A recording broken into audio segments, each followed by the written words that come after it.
Yes, sir. Whenever you are. All right, let's do it. So you Oh, have but some general yeah, questions. Sorry? I apologize for like my dog being a mess, man. Like the Oh yeah, yeah. no, pieces no are worries. fucking gigantic. We'll get through it. We'll get through it. Oh, your name is gonna be on the document. Do you mind? Oh, I don't care personally. Because you're Um, logged in. Because it'll show up on stream. I don't know. I'll usually just tell people. Because if you care, then you can log out. But if you don't care, then it's fine. yeah, I personally don't care. Okay, okay, It's been- cool. So you're level 281 on NightLord. Okay. yes, sir. Focus on upgrading meal or increase income, upgrading meals. Okay, that's a good general question. You can look at how much you're. Do you know how much you're making now, like on a weekly basis? Have you kind of Um, mathed it out? well, now after the crystal buff, Mm-hmm. like got better, I think. Um, but I apologize if my English is not very well, not very good, bro. That's Um, fine. but yes, like I I mean, think. what? No, I'm just kidding.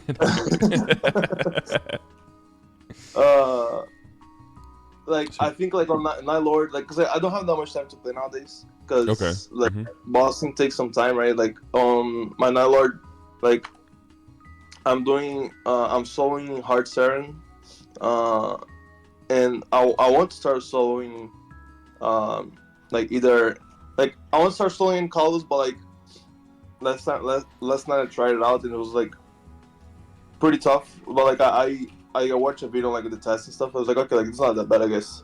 Um, Mm-hmm. but I haven't actually tried soloing again since I learned how to do the test properly. So Like I if you're usually trying just to do the end. solo your which difficulty like which one did you do in party and which one are you trying to solo?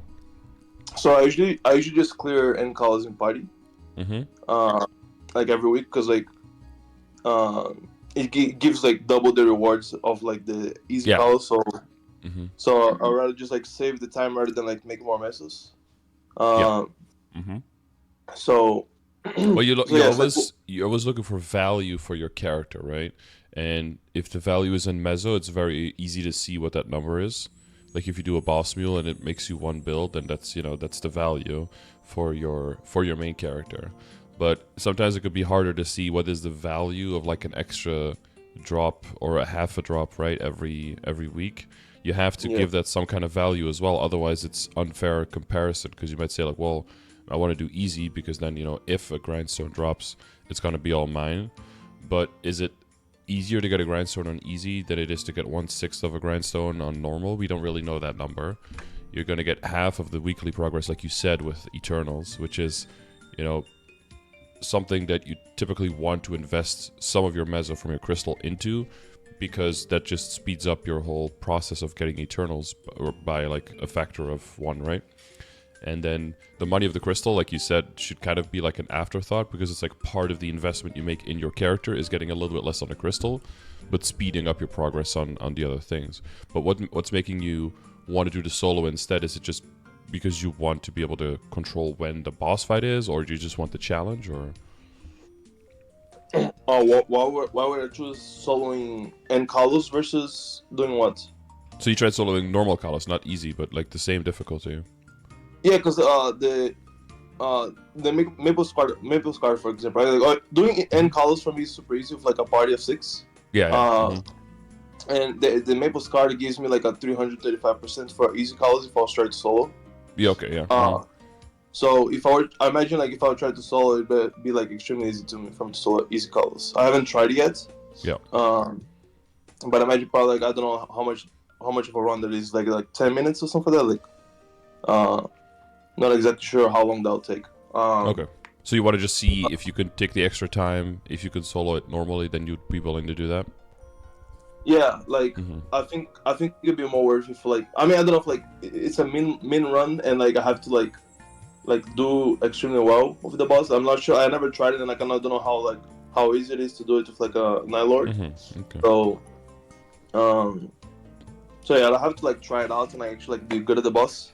Yeah. But Okay. I think it would be worth if I could solo the cause. The main problem for me is that um like whenever I do like a boss like in a party setting, Mm-hmm. like I lag like crazy. So like usually like, Ah, okay. and I don't even like. That's one of the questions that I wrote down too for like maybe like later that we can talk about. Um, like my PC is actually a pretty good PC. Like I have like good processor. Like I forgot the ones that I have. I think like if I have 5900X AMD and like 3080 GPU Nvidia.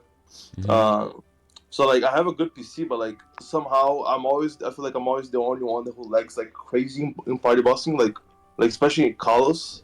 Like whenever Yeah. people start bursting, I'm like Yeah, when everyone's I bursting at the stop. same time. Yeah. Yeah, everyone's bursting Mm-hmm. at the same time, and like I literally stop bursting like at like 70% because I just see that like okay like the life is just gonna keep going down, and like I'm somehow still like green. Like I bursted, like I did my whole burst, and Mm-hmm. like my spells are like 20 seconds behind or some shit like that. Damn, So that's it's like crazy. Yeah. yeah, and like whenever we're doing the tests, like I'm like one or two tests behind everyone else. Whenever like we do the burst, like on 2-1 for example. Damn. Uh, so like, and this only happens to MapleStory. And, like I don't understand why. It's like because like I don't have lag problems because like I have a good internet too. So like I don't Mm-hmm. have ping problems. Like my internet's like a fiber internet, two gigs, um, Yeah. Damn. and I have good PC. So like this Mm-hmm. only happens in like a party setting. So I don't know if it's like spaghetti code because like if it was, I feel like everyone would be feeling the same, but somehow it's only me. So I don't know if it's like AMD It's. processor.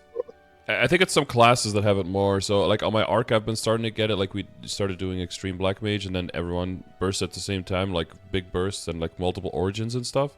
And then yeah, if I haven't restarted my game in a little bit, and even if I have, there'll definitely be some like audio artifacting where like like the audio starts coming through like really poorly, and sometimes I'll lose like a second or two or three of my burst because I'm just like in my origin longer than I should be, kind of thing. Uh-huh. So it happens to me, but I've heard that it mainly happens with Nightwalkers and Nightlords because I think they just have the more instances of damage that you have, the more likely that they will start stacking together, and they'll basically be just like traffic on the highway in terms of everything trying to process what's going on top of other people's stuff. And because you have so many instances of hits because of all of the assassin's marks and everything, from what I've been hearing people who have the same thing that you do, it's more like a Nightlord and Nightwalker problem. Oh, So I actually smaller never thought parties about that. they could maybe fix that. Yeah, if you because if you can't solo, maybe like even duo would still be better for you, right? Or like smaller party Yeah, like for runs. sure. Like in terms of lag, I usually don't feel like when I'm like a soloing, I feel zero lag, and doing Mm-hmm. I like I usually don't do it, but like I might also be very like little lag. But actually, never thought about the aspect of like maybe just like a class thing. Um, I'm not Mm-hmm. sure to be honest. Like I'd have to like see because I also have some like classes like hero or something like that, and I can probably see if I lag in a party of six. Yeah, Uh, I think but they yeah, yeah. that's actually a good I've point. no, I don't know. I, yeah, I noticed it more with Arc for myself as well because when I do like 2 or 3 skills that all trigger like all of the impending deaths, and then all of the impending deaths are hitting and all of the lines, and that's when my lag starts coming in. But it's only in a party as well. Like, but even sometimes solo, like in Ride or Die or something, if it's on a boss that has multiple things that could get hit, then everything just multiplies by a factor, right? And Yeah. then there's so many extra hits, and then it's when it's yeah. I think it is spaghetti code, but I think it has to do with how many hits are trying to be processed at the same time. Mm.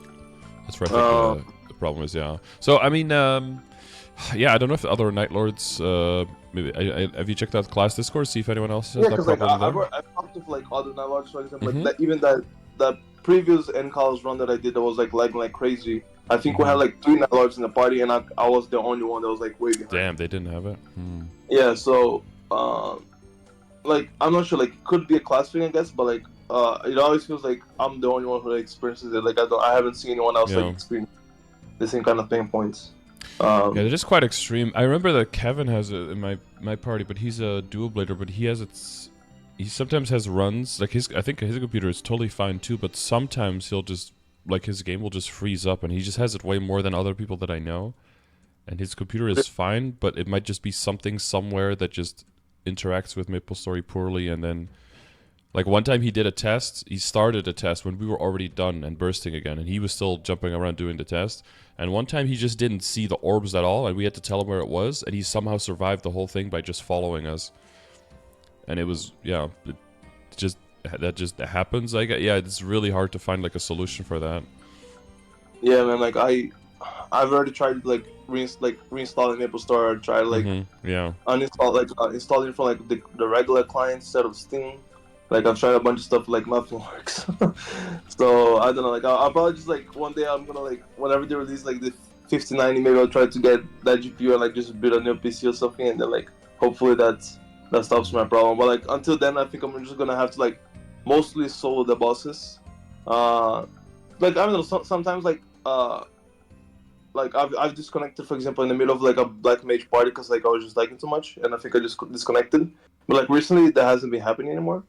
But I mean, to be honest, like lately I've just been carrying black mage rather than just like doing a min cut. So I'm not sure, like, but yeah. I'll probably just like that's mainly the reason. Like I'm just like trying to mostly solo the bosses because like I usually don't like because like even like calling, for example, too, like when I'm doing easy calling for the party, like I like crazy. So are these all also 6-man parties? Because you could also start looking for smaller parties, right? Yeah, they usually are 6-man parties. Yeah. Because I usually just bug everything. Like I just find my I gotcha. Okay. Yeah. Yeah, because I think you're definitely you should be at the point where you could just like 3-man things, right? Or yeah, probably three to 4-man, and that might, then not only because it gives you less lag, it also gives you more damage output because the lag will be away. Plus, you'll be sharing it and still getting more meso. But it'd probably be better if you find like a static party then, right? Yeah, because like I was looking for a duo for Encalos, and like I found one for on my guild. And like we're gonna do it, but like the problem is like my schedule's like all over the place. Yeah, that's because like I have work, and then like whenever I'm done work, I like also have to like give attention to my girlfriend that we live together. So like so it's kind of hard to just like find time to like a fixed time to like play Maple, So yeah, GF is one of the biggest bit dailies. Yeah. Sorry. GF is one of the biggest dailies. That's true daily right there, bro. And some weekly sometimes. Yeah, it's crazy. No, I get you. Yeah. Yeah, I mean, soloing. Yeah, it solves your lag and it solves being able to run whenever. Like, because that could be an even bigger value that you could just now I have time, but you'll be looking at pretty long runs. And since you also said you have like limited time to play, yeah, until you get like a lot stronger. Because even if it says solo play min cut 120%. For me personally, that wouldn't be enough probably to be able to clear solo, but you should definitely give it a try.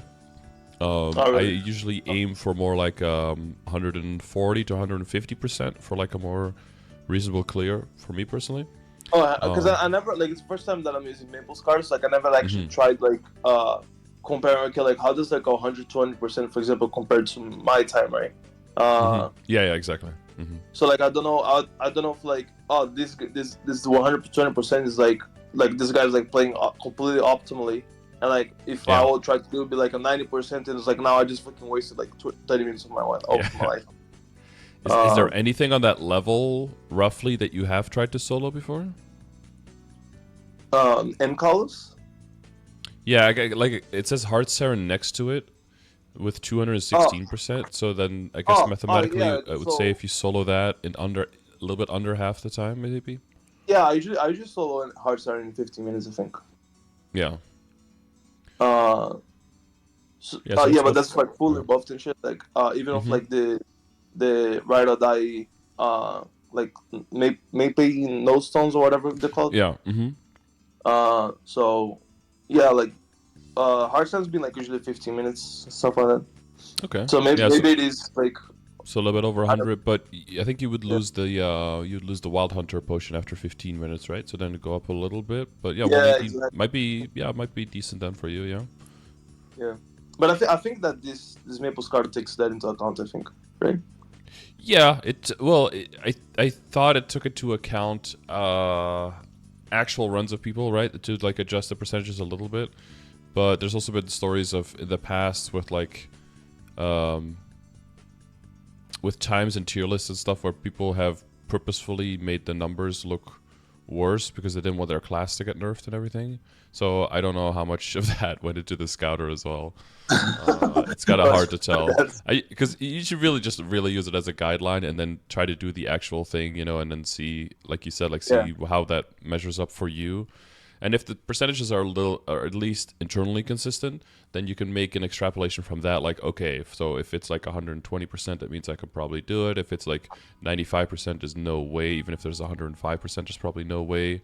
If it says like 220%, I could, or if it says like 55 to 60%, maybe I can do it, unless the other person has a lot of synergy.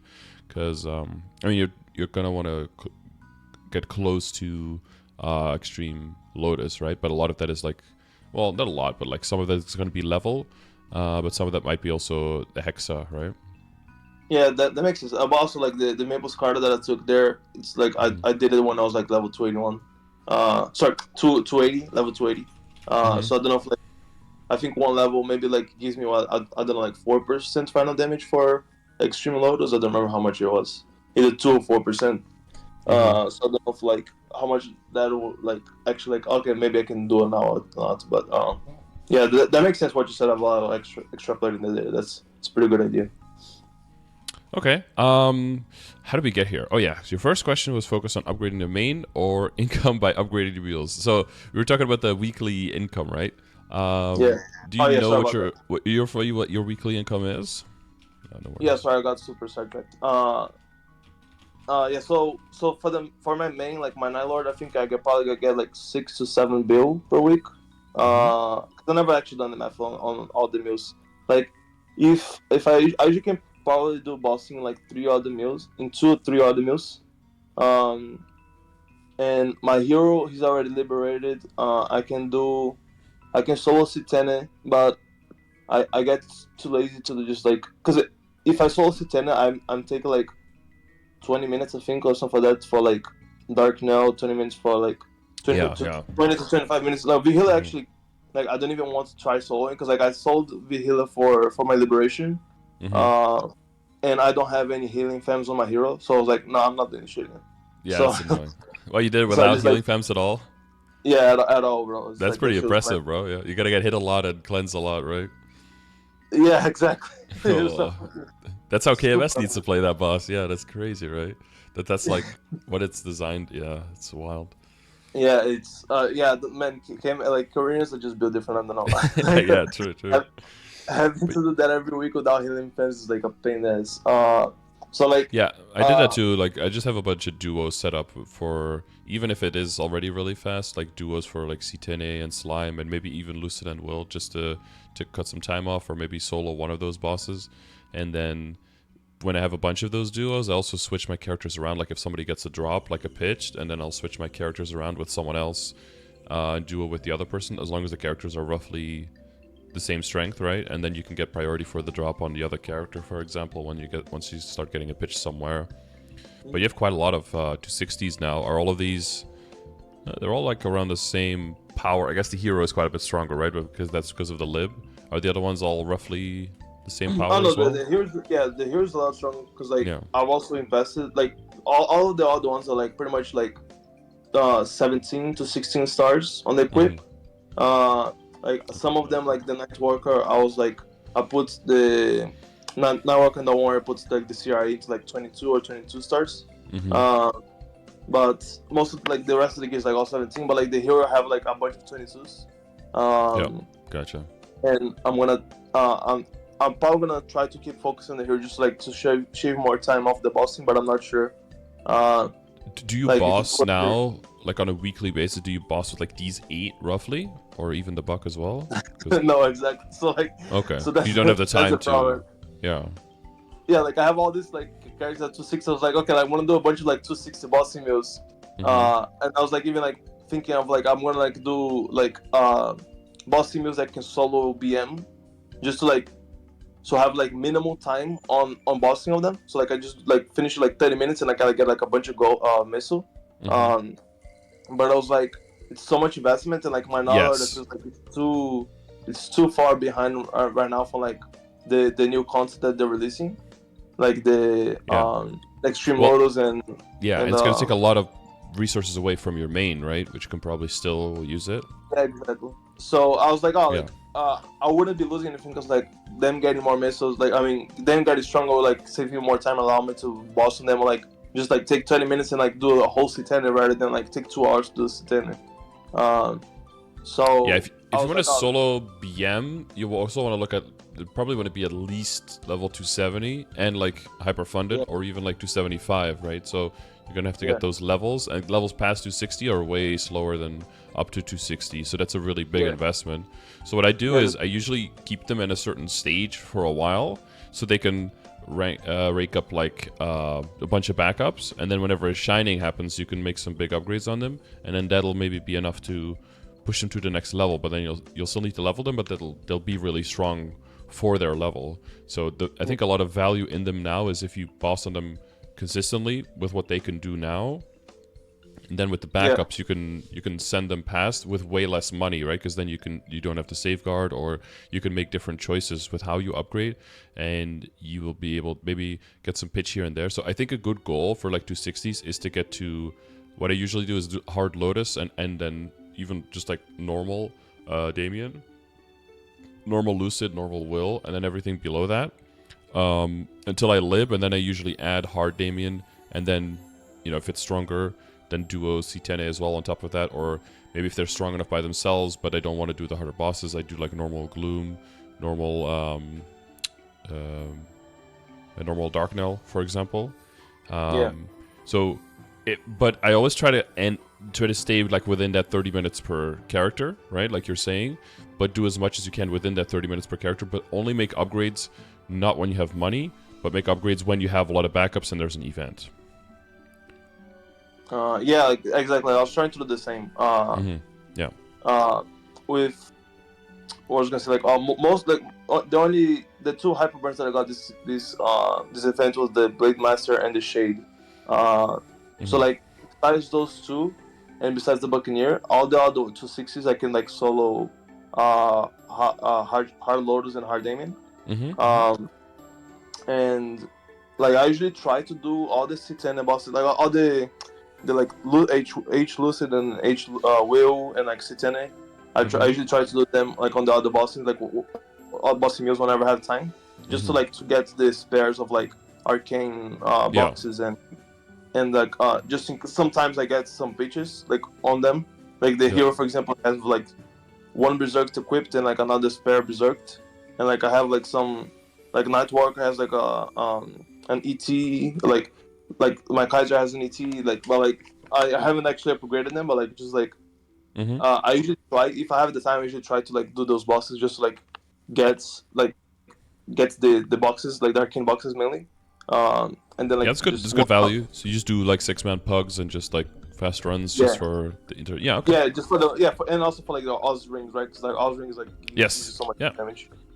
Well, exactly. Yeah, like, even if you don't throw more money at a character, just getting backups, getting a special ring, and then if you start liberation, right? If they're strong enough, you do the lib quest, you'll be able to solo like up until hard Damon very easily, and then past that, if it is still a little bit tricky, you can always duo if you need to. And there's plenty of people libbing all the time, so it's very easy to find people to do the lib quest with.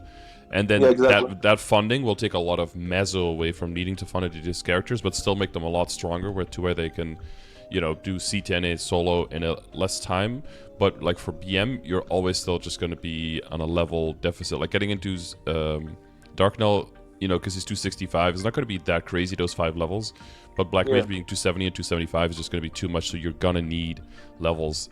With that, are you thinking of like the KMS stuff, like the Legion Hero as well? Is that what you're thinking about, to push these guys to that level, or?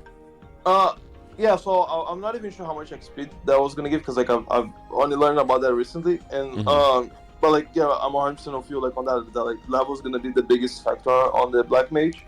So like after the book, well, and Hexa is also gonna be huge, right? If you're gonna try to Black Mage solo, level in Hexa, So just grinding basically in general, yeah, exactly.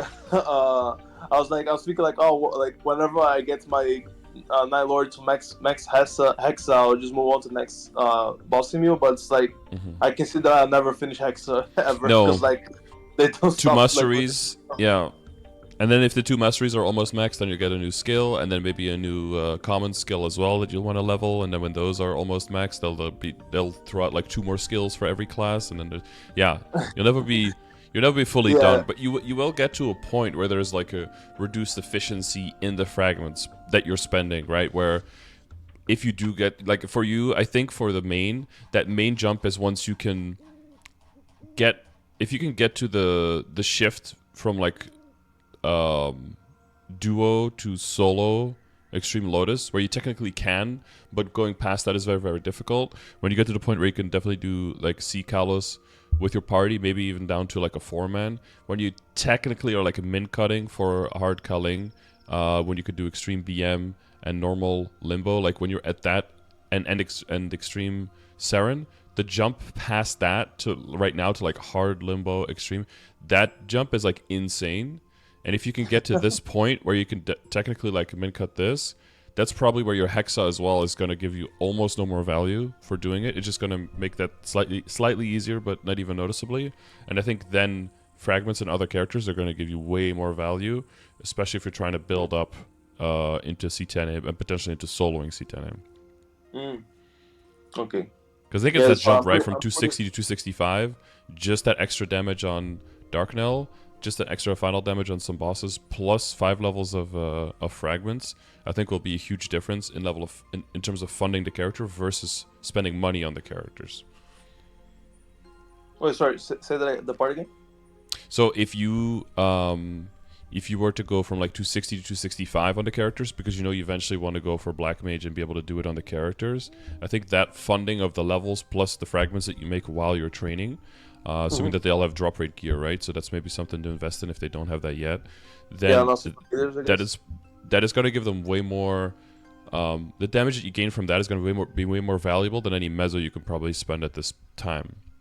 Yeah. And that will free up the mezzo for, because you're probably around the point where you're like thinking of 23ing maybe, or double priming, or completely finishing off all your items on your main, right? I wish, man. Like I'm so far from 23. I'm not like 22 is not even happening for me because like like I for example I still have like I have like 2 what do you call it, the 2 Sarah emblems, and like none of them are 3-line yet.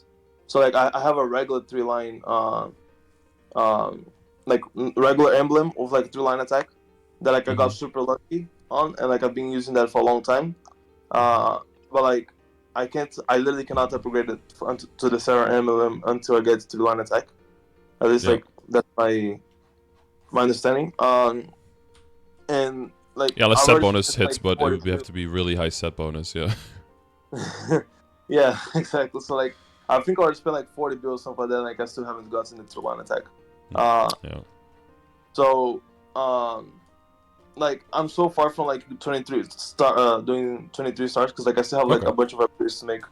And like I feel like at 23 stars is like so inefficient that like I think I would probably just rather spend the mezzo with like all my meals and like get value from that rather than like try doing 23 stars. Okay, so let's focus it around how much time you have to play and what you prefer to do with your time. Do you prefer to do boss mules when you have limited time, or do you still want to grind on the main to get those levels and the Hexa closer to Extreme Lotus and being able to do maybe getting up to C Kalos, or being able to do normal Kalos solo instead, that kind of thing? Yeah, so and Kalos solo would be cool, but man, if I didn't have the lag, I would rather do C Kalos in a party because like you literally can drop the box of the set, which is like huge, like and Kalos is like 10 weeks minimum, and like if you can get to at least 1 week on C Kalos that you get the box, this is like literally 10x the value, right? So it's like I'd rather do that, to be honest. And I don't even know how much damage I would get from like roar 4 to a roar 5. So I don't know how I don't know. It's an extra 5 seconds. Yeah, I don't know the percentage, but it's useful because especially with Kalos, like he's pretty much always stuck for the full 20 seconds, right? So getting an extra 5 seconds of roar 4 damage in there with the roar 5 is it's quite a lot from what I heard. Like it feels like it lasts forever once you upgrade. One of my party members got one recently, and he's like, "Dude, it lasts forever. Like it never it never ends." So he's really selling us on it. Yeah, maybe like on NightLord might be like big gains because NightLord's like extremely bursty. So like maybe like NightLord's like probably like, I don't even know, like 5 or to 10 FD. I don't know how much damage it'll give you. Yeah, I would know that number though. Yeah. Yeah. So yeah, so like in college, like if I stole in college, like okay, like then I have full access to that stone. But like I still feel like C collars would be best for like the drop gear. For the dropping the gearbox. Yeah. I think. Yeah, I think so too. Yeah. Yeah. Because like I'm still pretty far from that. So like that's like another thing. Like before I go to 23 stars, like I like to get the full Eternal set. Yeah. Which I'm like I got a single hat right now, and like it's not even, I haven't even tried tapping it, and I only have like 40 to 50 bill right now saved up. So it's like trying to start first, like 40 to 50 bill is like a single item, or like if that. So yeah, for Eternal you probably spend somewhere from 40 to 50 very easily. You could spend way more, but you know that's usually for people who go like off event and get very unlucky. So but I mean we have a shining coming next week, so it's a good time to try, right? Yeah. But so your weekly income, would you say it's like around 20 bill, or does I still haven't answered the first question. yeah. Yeah. So okay, so for the NightLord I make like 6 to 7 bill. My hero, which I do also every week, I probably make like 4 bill, 5 bill. I don't know how much Citane gives right now, solo in Citane, but like actually, yeah. So like I'll say like 4 bill. And like maybe another 2 bossy meals or something like that, like about like 2 bill each, which is like XLotus and hard, with like bugs for the rest, like probably 2 bill. So like that's 4. That's like what's 15 bill, I think, or something like that, like around there. So that's about it per week. That's if I play consistently every week, which usually sometimes might not happen. So there's not that much time left to grind on the NightLord then, right? Yeah, I usually just do dailies on NightLord. Like some days I miss, but like I should just try to do dailies, just like at minimum, just to get the frags and like I think it's like the most efficient use of time. I think is just like doing especially now with the events, like the events buffs for like extra XP and like symbols, because I'm also not maxed out symbols too. So like that's like just trying to do the dailies on the NightLord. So I just try to do the dailies and then like do bossing after, and do all the events. Cause like even like right now, like the events, like the ride or die, I have to like do the bossing there too. That's 30 minutes per week. There's a lot right now. There's a lot going on. Yeah. So it's around there, like around 15 bill per week, I think. Okay. And so, would you say do you feel like it's more? Sorry. Sorry, I was just gonna correct, because probably 15 to 20 bill per week. Because like yeah. Sorry, go ahead. Do you ever have some you have some boss meal left at the end of the week that you didn't do sometimes, right? Oh yeah, for sure, man. Like especially now I have way too many boss meals. I have like 8, right? Which is like, I mean, I got 2 this event, but like I don't have time to do all of them. Like, is there? Like, do you sometimes like 4, like 4 out of this all of these I think I didn't do. Is there more value for you in knowing that you're soloing C10 on the hero versus like doing it and basically cutting half an hour off of that and using that half an hour for a whole extra boss meal and make more money that way? Is that something you've considered? Oh yeah, like just like instead of like trying to solo everything, just like do someone. Yeah, I mean, I thought about that, but because like, the further you go, right, the time per meso goes up the higher the bosses you go, always, right? Unless you're super duper strong.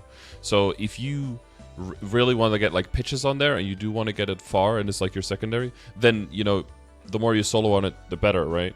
But if you're looking at it from an efficiency point where you just want to make more money because there's a shining event coming or something, it might be better to, because you could save probably like half an hour on the hero if you just duo the bosses, and then that half an hour you can do one entire boss mule, and then you lose, yeah, I don't know, like a bill or something on the hero, but you'll gain like 2 or 2.5 on the other mule doing the bosses, right?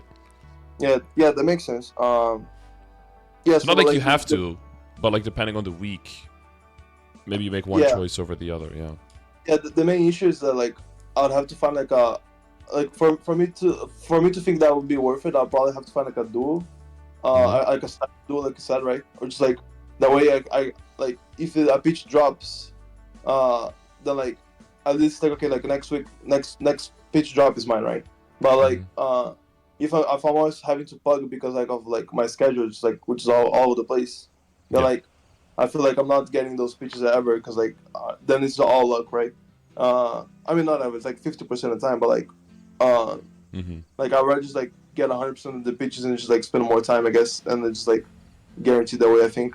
I mean, like obviously, this is not gonna be the most efficient like missile wise, but like I don't know, I feel like pitch is such a pain ass to get that like I would just like Yeah. rather spend like make less money and like spend more time just like guarantee the pitches just for me, you know. I don't know. Sure. Because like, it feels a lot Yeah. better. Like when I personally hate the feeling of like, we the pitch dropped and like the guy fucking won the blink, so fuck me. Yeah.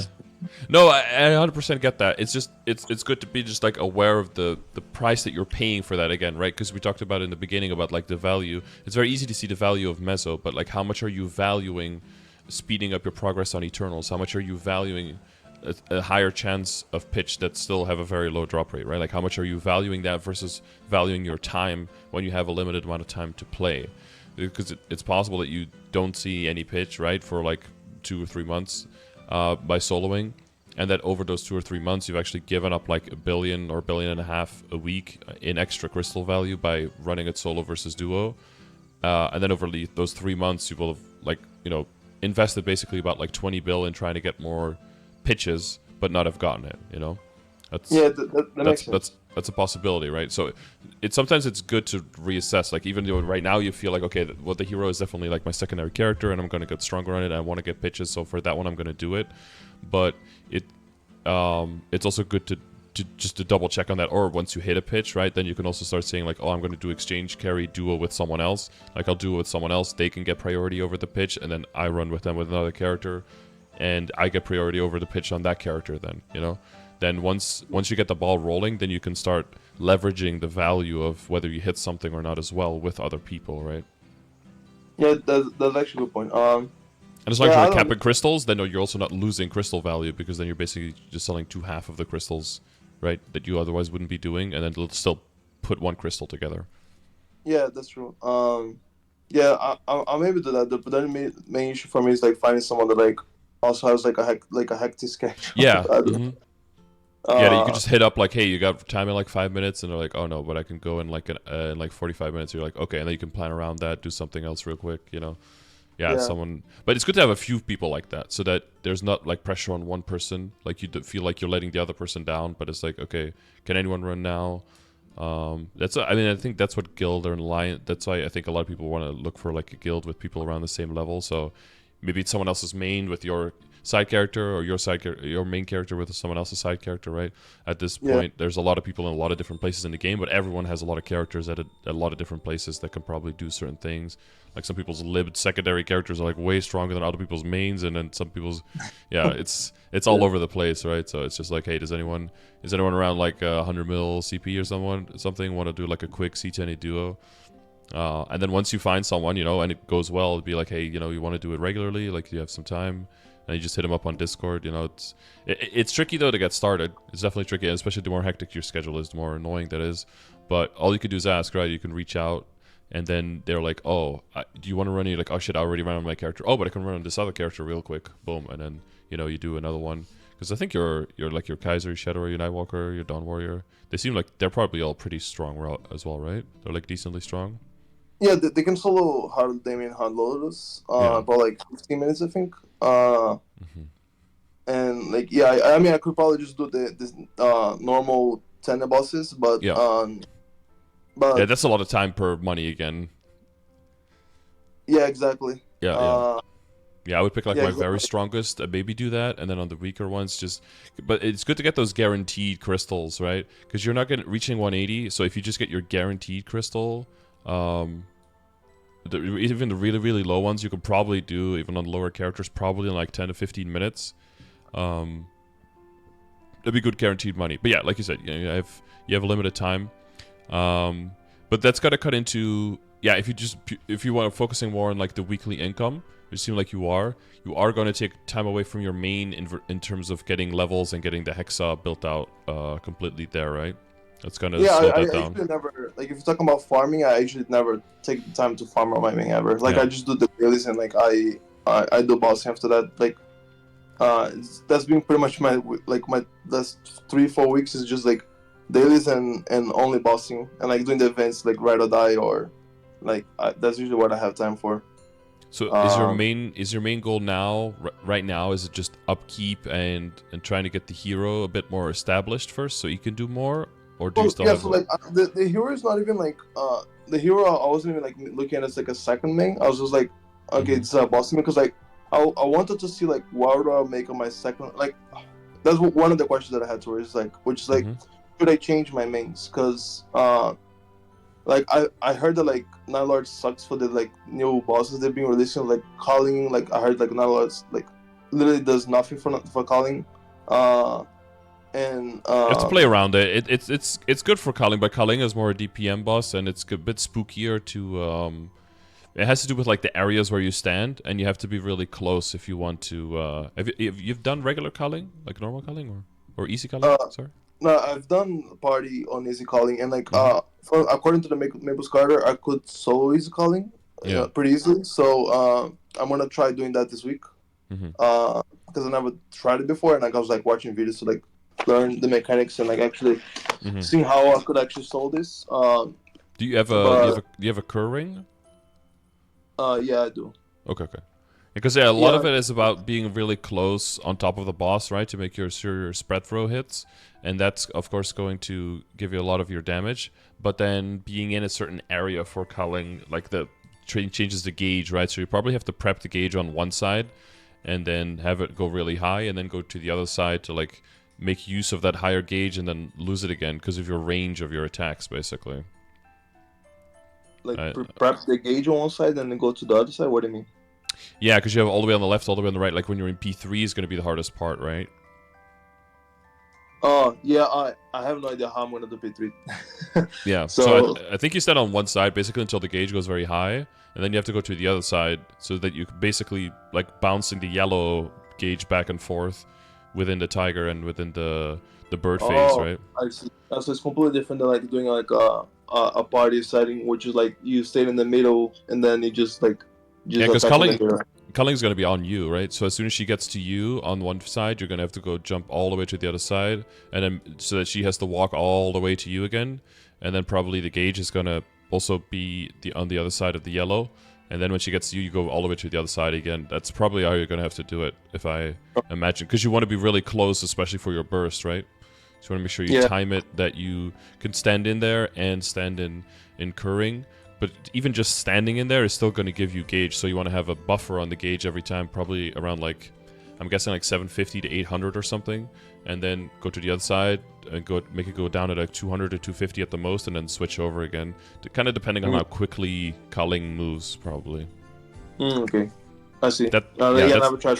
So you think that covering will be give me more damage than just using regular ring for calling?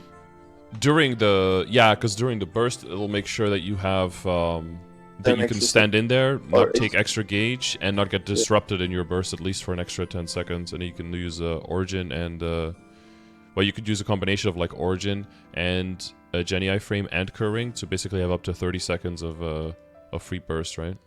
Yeah. Okay. I think that'd be worth it, yeah, for solo. Okay. Yeah, I'll try doing that. Thanks. So you do want to push those bosses on the goal, but I guess, yeah. The other thing is like taking time away from your, again, and this goes back again to like the value, right? Like getting a boss meal done, making 2 bill, it's easy to know, like, oh, I made 2 bill. And you probably made some backups and maybe a chance of some drops on the boss meal so it can be funded later, right? So that's value. But every time you do that, you're not making any direct value on the main, which you could. Like, if you train, you probably make, like, in half an hour, how much would you say you make? Like 600 mil? 700 mil? In 30 minutes? Yeah. Oh, well, in 30 minutes, yeah, it'd be less than that. It'd be like 300, 350 maybe. Yeah, around there. Mm-hmm. So it's not nearly as much, but you also get fragments, right? Yeah, I mean, And like exp and exp. Like, how much do you value the fragments and the exp? It's a really hard one. Like, if your goal is to get into Kalos, right, for the boxes and everything, you're gonna need levels and you're gonna need fragments. And even though you make more mesos on the boss mules with your limited time, I'm not sure if that's giving you more value for your main character, that 2 bill, rather than getting direct fragments and exp and some meso by training on the character instead. Okay. It could be very tempting to do all your boss mules because then so much meso. But again, meso is only good because it gives you value on your character and gives you damage. But training on the character directly also gives you damage, right?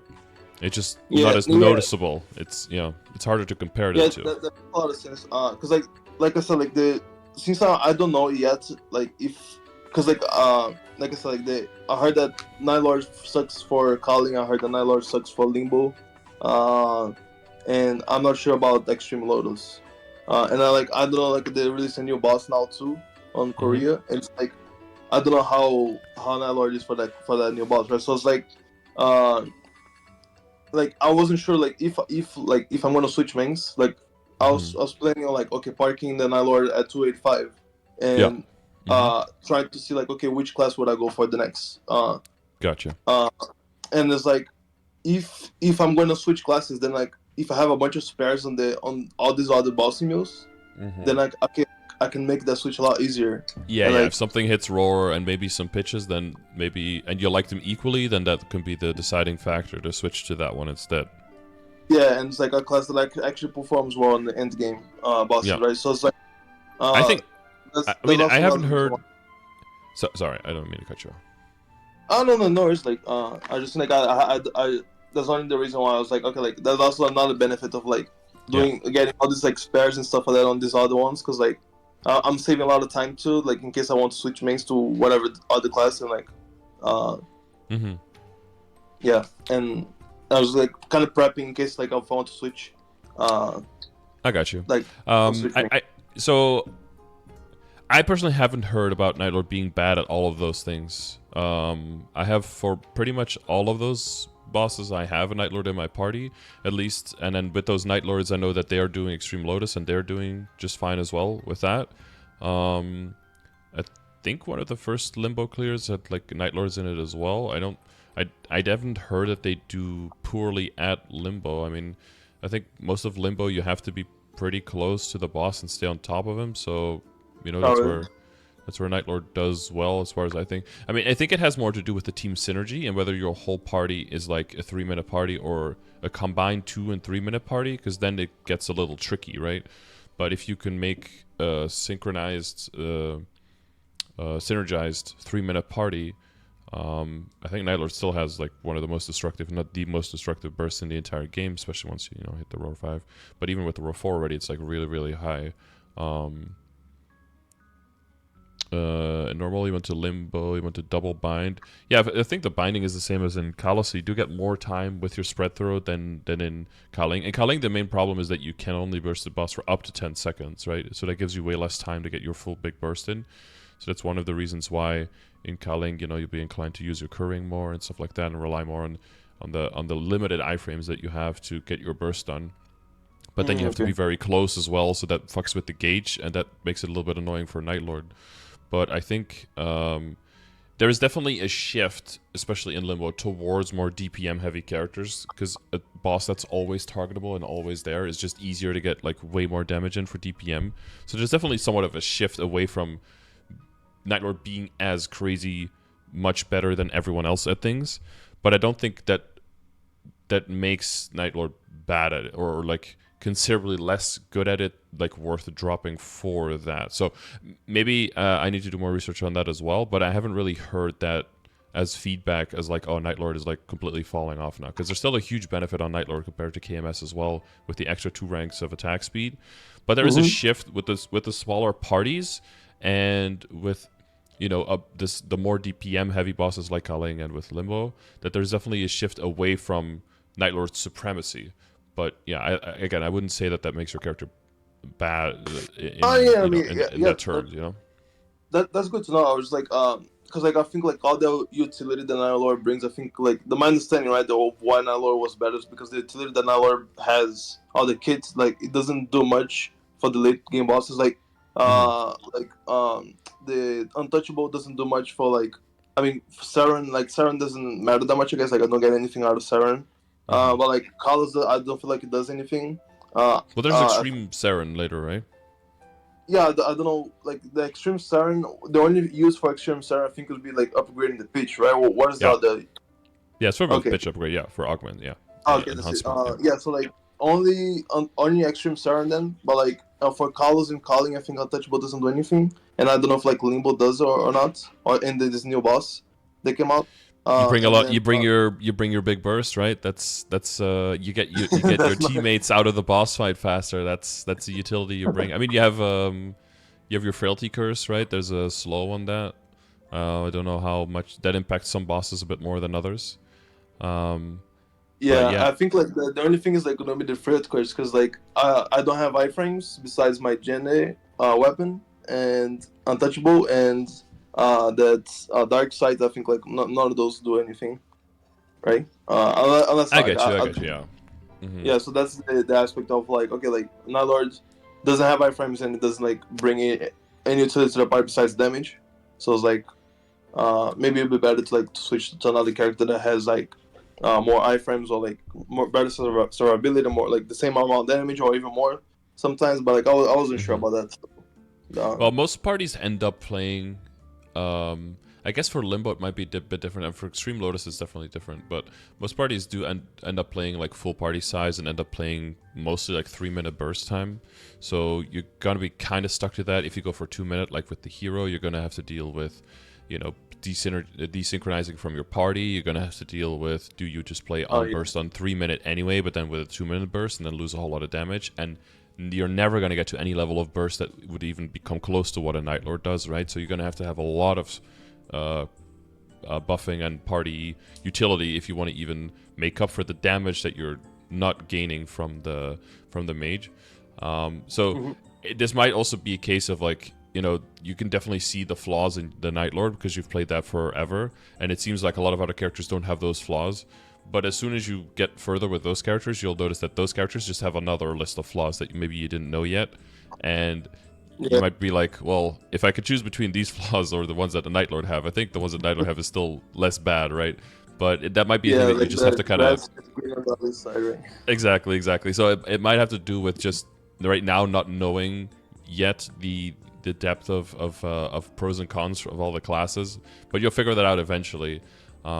Like, I always liked my DA, and I had it as my main as my DA, but, like, playing a lot of other classes, I do see, why the other classes would be preferable. But there's still some content where I very much prefer to be on a DA, but there's also some content where it's horrible. So, when people say, like, what's your favorite class? For me, it's always like, well, on what content, Because if it's this content, I don't like the DA at all. But if it's this content, I'll always pick the DA over any other class, right?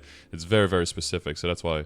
when it gets to like tier lists or like ranking characters, it's very, very hard to capture the nuance of what a character is good at and what a character is bad at. Because there's always, and I've noticed this recently, there's pretty much always like a duo of more DPM heavy boss and a more bursty boss, right? Like now the new Lotus, for example, is very DPM. It has a very big benefit there, right? Because the boss is always there, always hittable, and the phases all have like relatively low HP compared to each other. So if you're like super bursty character and you can burst one, and then you have like 3 minutes of just sitting there waiting for the next burst. But then, you know, the boss is maybe already like halfway in P2, like, so it's a little bit of a waste to use your burst. But if you don't use your burst, you're waiting longer than the long time it takes to get your burst back. And then you're just sitting there waiting for like 3 full bursts for 3 minutes. But if you're more DPM heavy or you have a 2-minute burst, then you could maybe also get out of a 2-minute burst like relatively quickly with not too much more funding. But then the whole run is 3 minutes faster, right? So on certain content, certain bosses are going to do well. So I think to also scale that back to what you're talking about with the boss meals, it's not because your characters are like equally funded or equally strong that you should be doing the exact same bosses on all of them. It might still be like, oh, for one character, maybe Hardamian still just takes too long and it's just not worth the money, and you just do normal, blow it up, and move on to another character. And maybe on another character, blowing up Damien is actually way more fun because you could just blow up P1 in one burst, and then with your DPM out of P2 and you're done. Versus Lotus, you actually have to be in there for like 11 minutes. Hard Lotus is still more valuable because you want to get the heart, right? But also look at just like how long does every boss and every character take, and making a, you know, with the party planner or with the weekly planner, just make a plan per character on like what do you want to do on that character, you know? And then wrapping into that, which bosses are even going to give you any kind of backups that will help that character, and which ones are just because you want them, like Princess Snow, for example. Like, do you really need the rings? Or can you maybe just skip that one and then do a CRA boss on another character in like a third of the time and get the exact same money out of it, right? This is a way that you can... Like, someone telling me that like the soul weapon like kills all the things like in one hit. That was like a huge P2. Yeah. Oh, yeah. If you weren't doing that, yeah, that's a huge time saver. Yeah. Yeah. Soul weapon for P2, just one shots them all. Yeah. But yeah, I see your point though. For sure. Like, so, yeah, sometimes like for example, like on my hero, like like I already have not my hero. So like there's another class that I already have like the Os ring, like the Os ring that I need. So I'm like, I'm not gonna waste my time like doing Sea Slime, for example. I'm just gonna like do normal slime and like just one burst that and just get out. Oh my don't worry, slime is one definitely where you can technically go to sea slime pretty early with a party, but also even then it just takes so much more time to just like one bursting normal and just taking that money and moving on. And it's also okay to be like a month later, like, you know, now this character, maybe I do want to push this one a little bit more, so I'm going to find a party. But then maybe you already have a party and you just swap it with the other character, and then you just blow up normal slime with the other character instead when you have enough rings there or a ring hits, right? And then so once you have like one party going, you don't need to find a party for everything, but if you have one party going, you'll always have some weekly thing, maybe one static thing that you can plan, and then you can slot in whatever character you feel like that week that needs drops the most, you know? Yeah, that makes sense. But I guess the main thing, it comes down to your ultimate decision, because I can tell you what you need to do. But I would say that there's still good value in a NightLord, especially up to 285, and getting to like that point that I mentioned before, right? Like that point where you can definitely do party Extreme Lotus and probably party Sea Callus, like you said, for the boxes, right? And that should allow you also for Extreme BM to be able to do that mathematically very easily.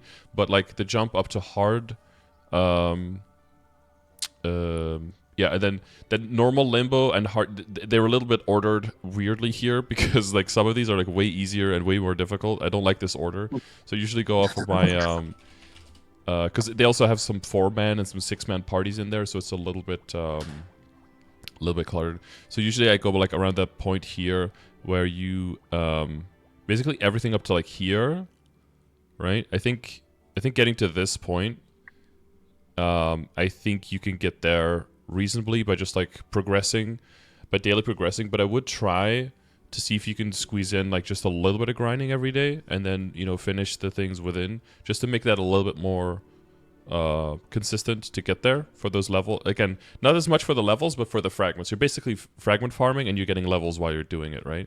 Okay. And how much time do you think is like be most efficient to farm? Like, because I thought like 30 minutes would be like, okay, after 30 minutes it's like extremely less efficient. So it's like, I'm trying to farm more now, because like I have all these like VIP boosters. Yeah. So it's like I have way too many right now, and like I'm just as long as I have VIP boosters, I'm gonna like just farm on my main real quick and like just use all of them. I think that's fine. I think that's fine. Going by event, like if there's triple EXP, I would take advantage of that as much as possible, and then boosters on top of that, and event definitely like just do as much as you can. And if there's like not a haste event, there's like barely 2x coupons, there's no boosters, nothing, then just say like fuck it, and I'm gonna like full boss mules now instead, and then just doing like like you said, like half an hour because you want to get your you want to get your 12 fragments, you want to get your symbol dailies done, and your symbols, and then maybe you do like half an hour, and then you like at most, and you cap. But otherwise, I would probably just go by as much as you have like triple EXP coupons. But again, it's always like as much as you want and you have time for, right? But it's more like within the time you have, maybe take a little bit away from boss mules and focus a little bit more on the main if there's a big event going on and you have the multipliers. And if you don't have the multipliers, just I would say like do way more on the boss mule side because you have a bunch of 260s. So that even if you're just doing normal Lotus and normal Damien and everything below, that's still like a very quick and dirty like 2 bill in probably in like 20 minutes, right? So you can make that money very, very quickly. Or do like one hard Lotus and then everything else easy, right? So you take a little bit more time on one boss, but then you at least have an extra chance of the damaged black heart every week, right? Because that is that's a good value to aim for. Yeah, that makes sense. Thanks for that. Yeah, also like just one quick point, because like the having 3x coupons like right now I think it means fucking nothing, man. Because like I have like 60 of those in the event, just like parked, and I'm like I don't have time for this. Well, but no, I have like 60 left as well. But like, there's sometimes an event that gives us this many, and then there's another event, and then we don't see any for a while. It's very up and down, right? Oh, okay, good.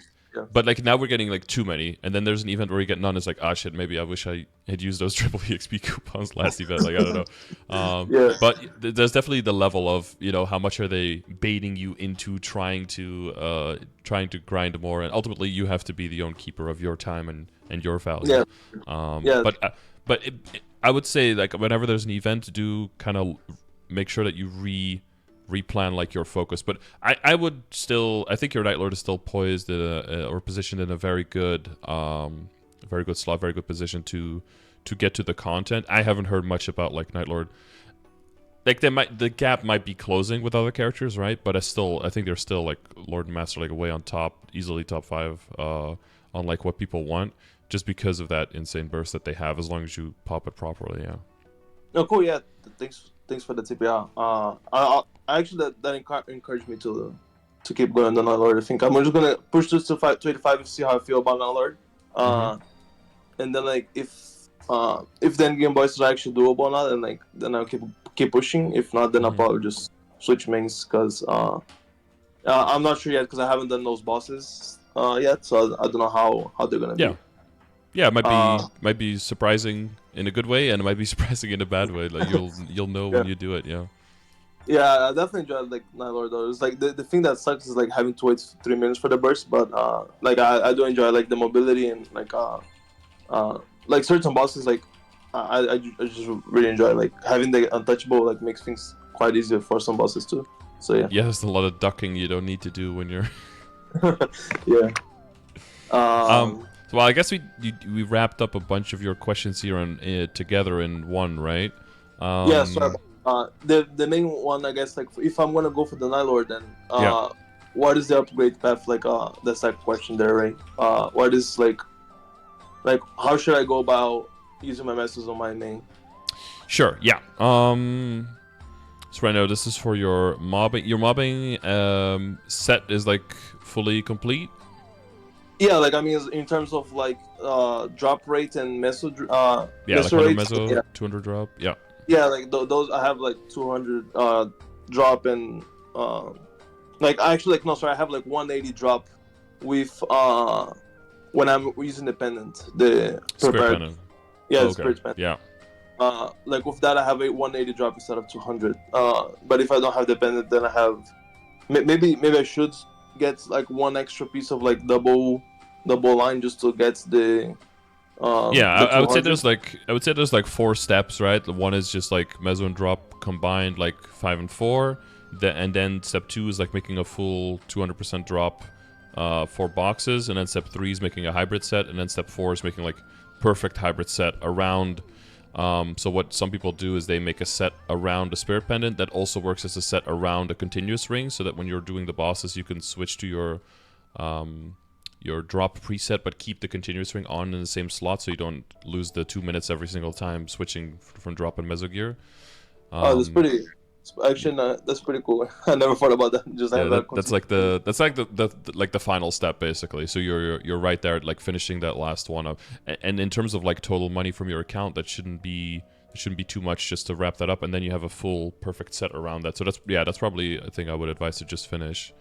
But the continuous ring on the NightLord too, is that what you're saying? Or because like I usually yeah, I don't know if for NightLord it's as good, but for a lot of other classes, technically, especially even 2-minute and 3-minute classes, a lot of the lower level bosses you're not doing as many now anymore, right? Because of the crystal changes and everything. But there's still a few where even like with you probably have some continuous lying around. Even a 3 or 4 is going to be better than a stat ring, and just having it on all the time just makes it easier to keep bursting the bosses all down like a little bit faster without having to focus on like ring swapping, because like the big rings might actually be a bit too much, and then waiting on the cooldowns might be annoying, you know, no, sometimes. because like I usually like okay, so For NightLord is maybe I have not, yeah. continuous 4, I have Mhm. weapon 4, so like I guess like if I'm doing the bosses, like I usually like I spend like I one burst Dark Knell, for example. Mhm. I one burst Sea Slime. I one burst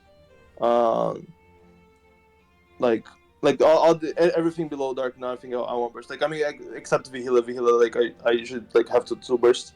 Yeah. Um, I guess for you but it's more about the timing of when you do which boss, right? Like you'll burst one boss and then you do like a weaker boss that you just DPM through, and then wait for yeah, your burst to come back and then do a bigger boss again. Yeah. For you, the yeah, continuous that ring makes thing is sense. probably doesn't matter as much, but it's more for the spirit ring, right? So that you the spirit pendant, that you make sure that you can take that one on without dropping in fragments is the main thing. Okay, yeah. So So just do you need think I one should go hybrid, right? from? Yeah, because Or with the Spirit's Band I have max missile, but I don't. I have 180 drop. So do you think I yeah, should go for 200 drop? Is that what yeah, you're I saying? think so. Yeah. Okay. Okay, then I'll probably. So one hybrid or one I double check how drop much or investment that is, because like I don't know how much. Like I think that like what 15 bill for 2 drop, or maybe I could go for the Dominator pendant. Maybe on the Dominator pendant I have one line missile. Like I could probably just try two lining that. Uh, what's the other pendant you wear?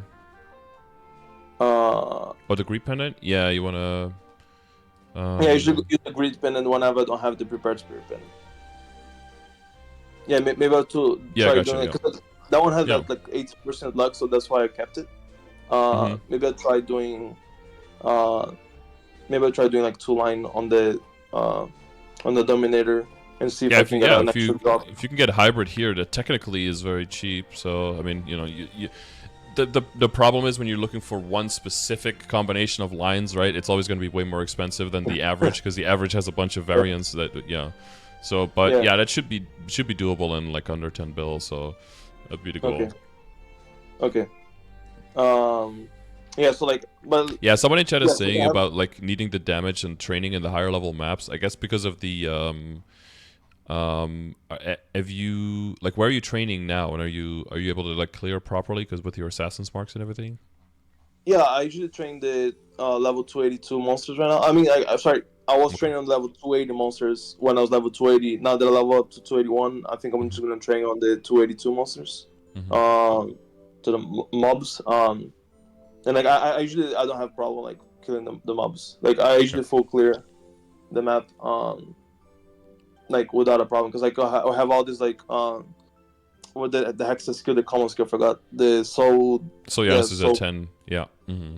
yeah, like it just makes it so easy, man. It's like it's better than effort to like to full clear. So even my drop gear, like I have no accessories that are 22. I have like event rings and shit, and like Yeah. um so I don't have problem like farming. Like the farming is like no problem whatsoever. The only thing is like I don't have the 200%. I have 180 when I'm Yeah. like using the prepared spirit pendant. So like I guess like I'll Mm-hmm. try to get 200 there, but Yeah. Some people, person in chat is just saying like if you want to get into 285 area and then maybe into 290 eventually, you're definitely gonna need like stronger gear to be able to kill, right? Than the current like event rings and everything. There's a lot of damage lost there.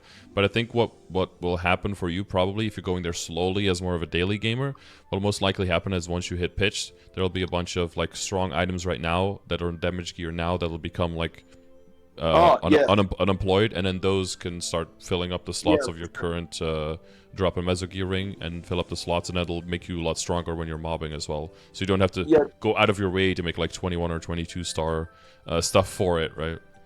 Yeah, that was my plan actually. Like I was gonna as soon as I hit a pitch, and I can just replace whatever damage item I have, and I'll just like make that a drop item instead. Yeah, that's my general advice for people who progress a little bit more, just like slow pace, like slow and steady pace. That's usually a better thing to do. For the people who want to go like super fast, then you end up having to make extra gear. People making like a Stella as a 21 or 22 or something as drop or meso gear. That makes more sense for their situation. But for a situation like yours, I think the pitch should start coming in slowly and surely, and then you can replace the I the just have pieces. horrible luck on pitch. Like I have like I barely get any pitches on my main, and when I do, like for example, like I got one berserk on my main, one ET, one eye patch. Oh no, sorry, two eye patches, and I don't remember what else I got, but like every single thing went to trace. Like I couldn't get to 22. So yeah, it's rough. I'm still... pitch waiting room is real. Yeah. So so what do you think I should spend like my meso? Because like I think I have like 50. I'm probably gonna have like 50, a little bit more than 50 bill for the shining. I tried to like spend like I think 15 bill or 20 bill like on the cube sale to get my emblem to 3-line attack, but that failed. And I have now an internal that I could upgrade, and I also got a pretty lucky on the flame. I think I'm not sure like what was the goal on flames for Eternals, but I think I got like a almost 190 score flame. Yeah, this is really high. Yeah. Oh, okay, cool. Like like 160 or something is probably like early settle. Like anything over 150, like close to 160 is like early settle, and then like eventually people aim for like 185 plus or something. So you're already above that, so you're definitely golden. Yeah. Oh, okay, cool. So I wasn't sure if I should just use my my misses on like trying to get the bandana to 22. Actually, I'm not sure when should I replace the. Yeah, so there's a few strats for Eternal, and they have to do with a few things. So one is technically, the fastest way to get fully done with your Eternals is just getting everything to 22. Just brute forcing it to 22, and when it's done, it's done. There's no real crazy strategy around it, and that'll technically mean that you have to have the fewest booms to get to full 22 to be done. However, the problem with that strategy is that you might take a long time to get your damage, and as long as you are not getting max backups yet, that might actually be slower than meticulously building up your Eternals first to get yourself more damage so you can do a higher difficulty of the boss first, and then with the higher difficulty you can bring in more pieces, get in reliably more backups, and then end up being full 22 faster that way, right? So I see. If you're assuming that you can already do extreme without like having your Eternals ready, but somehow I guess people think that's magically possible for most people, then just going 22 or burst or bust on every Eternal would be the fastest way of being done and would be on average the cheapest way of doing it. But since that's not realistic, there's a bunch of other ways that you could go about it. So what a lot of people try to do is hit like 22 or maybe 21 on their first piece on their hat so that they can at least start switching and break the CRA set, and then synergize with the Genesis weapon, right? And especially if you have a nice flame and you can get good pot on it, then probably 21 would already be an upgrade if you just switch into the hat. And then the follow-up step would probably be to just wait until you have the other two pieces as well, and then just getting both 17 and equip him, and just be full like 4 set with the Genesis weapon, and then that'll be already like a solid upgrade. With 17 stars for Eternal to switch? the other two, if you go full 4 set, yeah, then the set bonus will already overpower the even 22 CRA 2 set bonus, yeah. Damn, that's crazy. I didn't know that. Yeah, because way better flames, and because of the bonus stats per item will be lower because of the Star Force, but the total set bonus, yeah, someone's saying they even did like 3 17s, and it was already an upgrade for them. That's another strategy, is that you can wait until you have all 3 pieces and then switch all 3 in one go. You can do that as well. That's also a possibility. Sometimes people switch between the different strategies because they tried one, which would be, you know, number 1, which would be high Star Force on the hat first, and then they boom it 3 or 4 times, and they feel like this is fucking annoying. Like, I'm getting nowhere with this. I'm just going to save up the pieces, and then just switch all the pieces so I can at least feel like I'm getting Eternals. And then from there, when you have the pieces, you have like a universal backup, right? And then you can walk your pieces up to 18, walk them all up to 19, while you have the backups in a better way than Arcane, because for Arcane, you know, you have to buy the piece or pick from the box, but for this one you won't have to pick yet until something booms, because it's basically like having boxes that don't expire, right? So there's a better like a safer backup that way. Yeah, that's another possibility. So yeah, it's going 1 high and then full switching, or it's going just all full switching. Or what some people do is they try to go for like 2. If you go 2 pieces that are like 19, then you can also just switch 2 at a time. That's another possibility. Okay. So there's like 3 possibilities that are all roughly on the same level. And again, those I think are good strategies to do if the damage from that would allow you to go to the next difficulty of the boss. Like, so for you, going from normal Kalos to Sea Kalos, because then, like you said, you double up on the pieces, plus you get the chance for the box. And then the strategy can change completely based on if you get a box, but it'll just accelerate basically what you do. And as soon as one piece is done, like the head is done, then that takes a bit of pressure off of possibly needing to use culling pieces. Once 2 pieces are done, then you usually just separate and you use, you know, whatever the Kalos piece can use, because it'll be usually at that point just the top or the bottom, right? And all of that goes to Kalos, and then the culling pieces go through the shoulder. But that'll have to do with how close you are to Limbo, and whether going to Limbo is even worth it, and whether getting the shoulder for culling is even worth it, because for a lot of people, switching to the shoulder from Arcane is like a net negative or like barely a damage increase, but it costs you a whole lot of money. So sometimes people just pause on that until Limbo comes in, because then Limbo with the extra switches from either the hat, from the shoulder, the shoe, or the glove, together with the cape, the shoe, or the glove, together with the shoulder from culling, will then push it into the 5 set piece, and then, or into 6, from 4 to 6 basically, and then make it a bigger upgrade. Yeah, that makes sense. But there's basically like 3 different strategies on how you do it, and a lot of times people will just try to get their first 1 to high Star Force so they can feel good about switching into it, and then a lot of people sadly will boom 2 or 3 times without even seeing past 20, and then they go to one of the other 2 strategies, either 2 19s or like 3 17s, or 1 17 and 2 18s or something like that, right? As you get backups, yeah. Okay. 22 does fit, yeah. My first one went to 22, so it was very easy for me. So I went 22, then added 2 17s, and then when I have backup, walked the 17s up to 18, then up to 19, and then from there I did a different strategy because I still needed the damage to get into Sea Kalos at that point.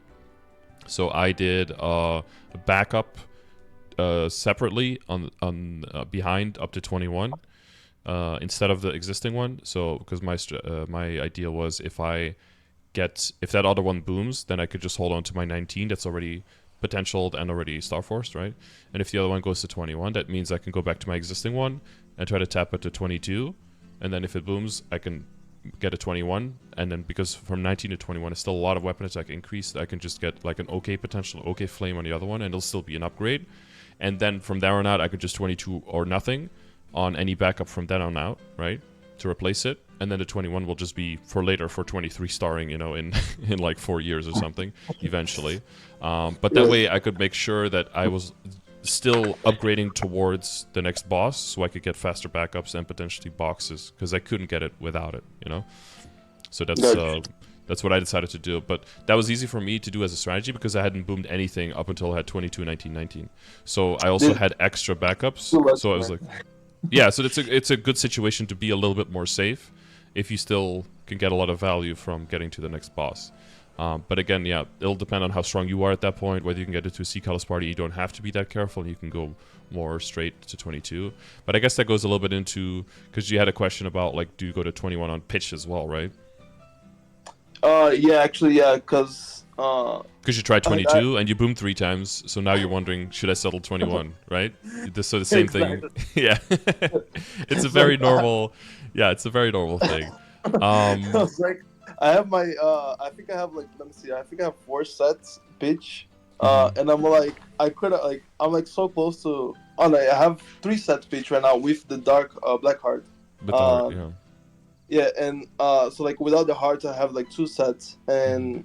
and so if I got to my emblem, that would be 3 sets, and then if I started 21, like even if I started 21 right now without the emblem, I'll probably already have 4 sets, and that's already 5% crit damage. Because like I got 21, I think on both the eye patch and the berserk. No, no, not berserk, the ET. I Mhm. got 21 on them, and then like I tried the 22 and it boomed. So it's like maybe I'm just being a dumbass and should just settle for 21, but like that's the part that I'm not sure if like if I just, because all my gear is 22, so like I just like my understanding was like I should just full send 22, but like the pitch drop sets is like it's so good that like I don't know if it's just worth selling it for 21.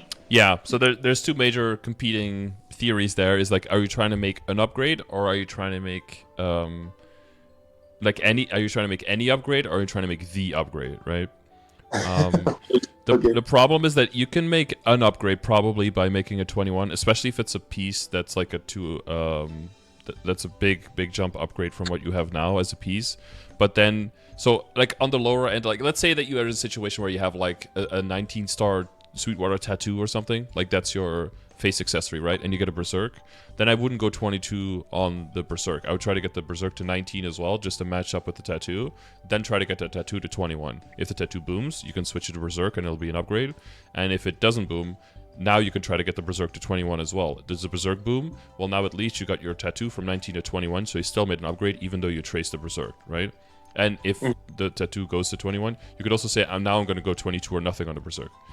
And then if the berserk goes to 22, now you have a 22 berserk and you have a 21 tattoo that could be very strong drop or meso piece, or the berserk booms. But now again, like you gain 2 stars on the tattoo, so you can still use the previous piece. But once you're at that point where you have a 21 or a 22 Twilight mark, or you have a 21 or 22 tattoo already, going 22 or nothing on the berserk at that point, as annoying as it feels if you boom like 3 or 4 times, I feel like that's still the best way to go.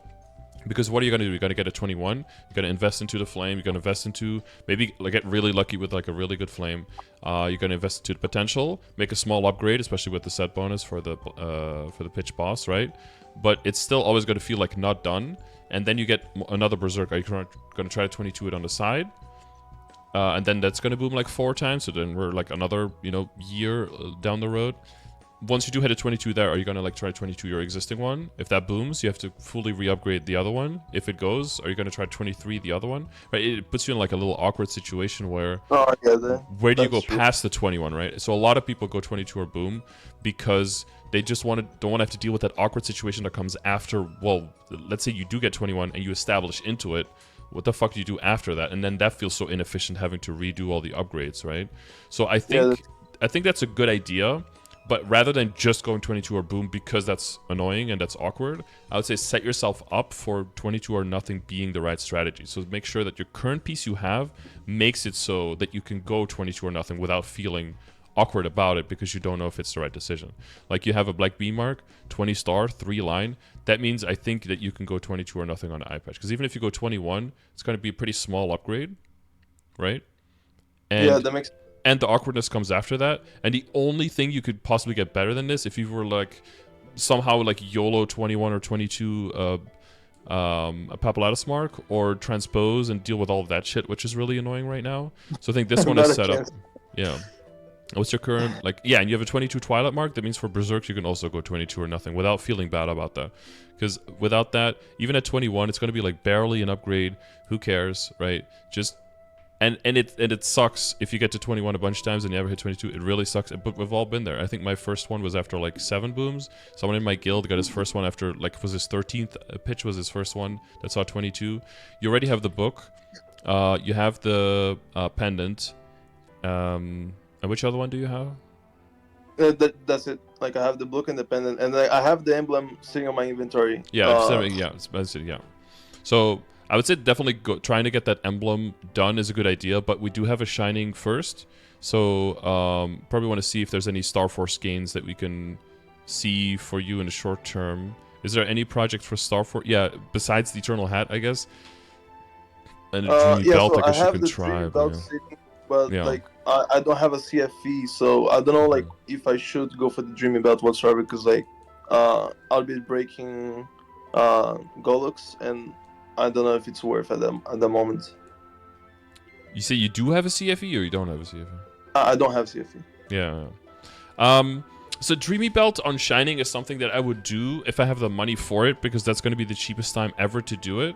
If you think that within the next 6 months you will be able to switch, then you'll have the belt ready and you can immediately switch. But if that's going to take longer, which in your case it probably will, then I think there's no pressure on doing it now. You could just hold on to it, I would say. Okay. Yeah, so just like keep the Dreamy Belt at 12 and just like ignore it for now, right? Yeah, I mean, if you had like 200 build, then I would probably just try it, you know, just in case. But if you're going to have like 50 to 60 build and there's an Eternal to work on and maybe some other stuff, then I would probably just hold on to it, yeah. Okay. Yeah, so I'll leave the Dreamy Belt for the side then. Yeah. I try to get the Eternal, but like it'll be up to you whether you want to aim for, you know, like 17. Basically, you can aim for 17, for 19, for 21, or for 22. Those are all like, those can all pretty much be valid options. Maybe in your case, if you're going more slow and steady, you could try for like the full 17 switch and just go from there. Then have one backup, and within one upgrade, you could within one event, you could go from 3 17s to like 3 19s, or like a 19 and 2 18s or something like that. And that'll already be a big upgrade in terms of total weapon attack. Or you can, you know, try for the first 2, or first 1 hopefully, and no boom, up to like 21 or 22. But with all of these, there's going to be like, oh, yeah, I went to 19 and I didn't boom. Maybe it would have gone to 22. Or you try to go for 22 and it boomed from 21 to 22. Oh, I should have stayed at 21, right? There's always going to be something that happens, unless you go 22 and it actually works, right? There's also always going to be like the what if. And I can never tell you like this is 100% the right decision and this is the wrong one. So usually people start with a slightly riskier strategy early on, and then they go for the less risky one once they get humbled by RNG. That's typically how it goes. Yeah, you can't make decisions in hindsight, right? Yeah. Hindsight is 20/20 or 22 out of 22, I guess, if you're talking about Star Forcing. I guess three lining the emblem will be pretty high priority. You said you already spent 40 bill, so that means you can hit in the next 2 bill, right? That's how maths work. Yes. Exactly. RNG gods, please. Yes. Yeah, please. Like, I mean, my mom was blowing up an item over and over, and she's like, "Oh, it's not going." So I set a budget for her average cost, and she's like, "Oh, you told me to use way too much money. It went at like 1 bill." I was like, "Well, remember you already spent like what you needed to spend on the item before, right? So it was already preloaded." She was like, "Oh yeah, that's how it works." Yeah. That's well, like unfortunately for me, yes, you'd be in the next 2 bill because I spent 40 already. But the problem is that my first emblem I got in 2 bill, so now it's the next 40 bill. Because, yeah. Now you're gonna have to pay like 70, 75, yeah. Yeah, 80 bill total to like get to. You have to pay the tax. Okay, what are we complaining about, by the way? Did you have a double tier 7 with 19% damage, fucking Genesis weapon? Why are you even? What is going on? You've wasted all of your luck in your entire account. You realize this, right? Like a tier 7 attack with 19% damage and 24 luck on top of it. Like, what the hell is this thing? I don't have the right to complain. You have to spend 2 trill on your emblem now. Holy shit. Yeah, bro. Like this flame is just like I got that shit and I was like, I took a screenshot and sent to my guild Discord, and everyone was like, "What the fuck is that thing?" Yeah, that's disgusting. I looked up so your like, emblem might take 2 years, yeah. Yeah, I looked up on the calculator. I think it was like 3 million flames or something like 4 million flames to hit that. Sounds about right. Like, yeah, I don't remember exactly, but it was something crazy. Yeah, so I mean, going for the emblem off the cubing off event is totally fine. So I would say for shining, go for the hat, but you have to decide what your goal is there. If you're taking it more slow and steady, I think like a 19 is a pretty safe one to go for. And because you're gonna get there to the next piece quite a lot faster than you get to the piece of Kaling if you're not running that as fast yet. You do have some wiggle room. But yeah, like someone said in chat, like if you go 317, 317 I think is a very small upgrade. So you want probably at least one piece to be 19 or like two of them to be 18. But it's very low chance to get 18 and 19, right? So that's a valid strategy. Like starting on 17, but like the problem is like if I do 317, it'll take me like 30 weeks to get there. Like so it's too much. I feel like it's too much time. I don't know. Like it's faster than you think because you're comparing it probably to like how long it takes you to get pitches and everything, but you'll get way more Eternals than pitches. At easy, it's already faster. At normal, you're getting them like 2 to 3 times at the rate that you're getting pitches. So it'll, yeah, it's more reasonable than you think. Okay, I mean, I guess like I'm already like 11 weeks into this, so like maybe it's like 19 weeks left for me to get the other 2 pieces. When you say it like that, it sounds forever, but it's just like liberation, right? Like 8 months liberation is like, what the fuck, that's almost a year. But if you look back on how fast you lived your hero, did it really feel like it was a year? Oh no, yeah, man, because like I was like living my hero on the side, like at the same time I was living my NightLord, so like I lived my NightLord and like I was like 2 months remaining my hero, so it was like pretty nice. Yeah, I was like, oh shit, like, but that one's pretty much done. And then it's only 2 more months. It's like, it's already the 20th of the month. So basically, it's like a month and 10 days, right? Like it always speeds up. I forgot to ask one question because like, okay, sure, I could go for the hat on that, but I was gonna ask you because like I'm almost living on my Nightwalker. Like my Nightwalker, for example, I literally have Vihila left. I've already done all the other missions. Like I think I might be able to do someone, but like should I invest anything into like into the Nightwalker just so I can actually live, or should I just like spend all my money into my main? Do you think the Nightwalker? You only need to do Vihila there? Is that what you said? Yeah, I have all the missions done. The only one left is Vihila. Well, if you did the other one, I mean, did you do the other ones or did you solo them? No, I duoed Will and I duoed Lucid. Okay. And I might be able to do the same guy for Vihila. Yeah, I think if you did the other ones, then I feel like you'd probably be strong enough to be able to duo this one, right? I'm not sure. I'm not sure how big of a jump like Vihila. I imagine that Vihila is a lot stronger than Will, so I'm not. She is, but you only have like 3 of the HP bars instead of 4, right? So it's not as you don't have to do the whole HP bar. Yeah, but wouldn't even 3 of the HP bars still like be a lot stronger than the Will, like or no? It just takes a bit longer. I mean, if you both have like 1 healing fam, then or someone has a little bit of healing fam, you just coordinate your cleanse as well. It's a slightly longer boss fight, but it's not that much crazier than hard will. I mean, unless you took like 28.5 minutes to do the hard will, then yeah. No, it wasn't that long. Okay. But you're level 260, and if you have your origins, right? So you can alternate your origins so that you have a 20-minute burst every or 20-minute bind, right? Every 3 minutes. If you alternate, so there's a lot of time with the boss. It might take a few tries, but you have 6 job, you have the event buff, you have the VIP buff, you have the Wild Hunter buff, you have the special event skills going on right now. So I think you should be fine. Okay, cool. Yeah, thanks. Yeah, Onyx. If you have Onyx apples, yeah, you could throw those in there. You get like an extra 100 attack or 70. Yeah, I got those too this time too. Yeah, first time in my life that I'm getting them, but yeah. Yeah, maybe use the house buff, fame buff, yeah. Yeah, thanks. Then I'll just do that. I'll avoid. So should I just spend all my money into my main then, and like not focus on the mills? I think so. When you say all your money, I think like the main thing for the star forcing is figure out what you want to do with the hat. So I give you all the options there, and then I would save the rest of the money. Just throw that towards the emblem, so you can switch into a 3-line attack emblem. Okay. Because then past that, it's probably you want to 3-line attack your weapon as well, right? Is that much of a gain or no? For a NightLord, I'm pretty sure it is. Yeah. Okay. Because even a 35 is not even like a full. When you have a flame like this, you can't have a potential like that, bro. It's like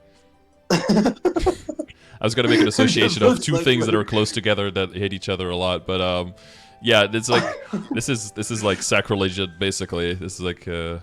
Like, yeah, I need to get a three prime or a triple prime on the weapon now. Hmm.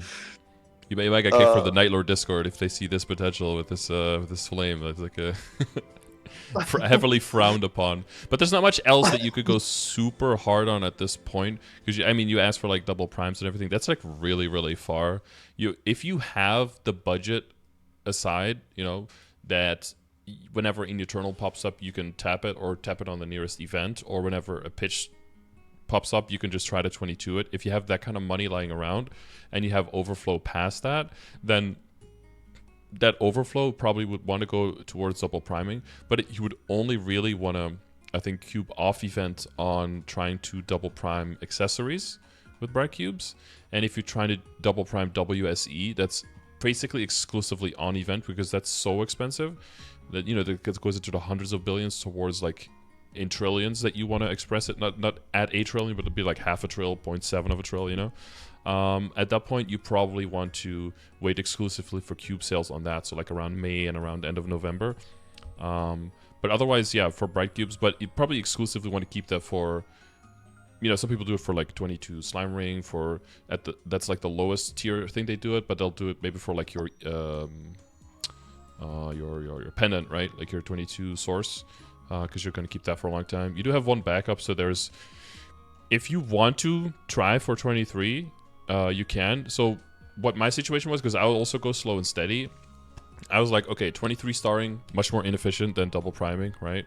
But what to me seemed even more inefficient was double priming first, then 23ing, and then double priming again. Fuck that, right? So I had a lot of rings, and my inventory was full, so I tried to go for a 23 ring first, and it hit. So after like, what, 6 booms or something? Or like, no, what was it? It was like 12 booms, 12 bill? I don't know, it was really cheap.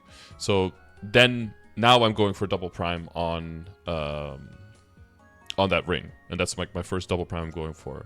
And I still have some pitches left over, so next shining I'm going to try to see if I can hit a 23 with that. If I can't hit a 23, then I'll probably try to double prime my existing Eternals as well. Pitches as well. But if my pitches do go to 23, then I'll try to double prime that right after.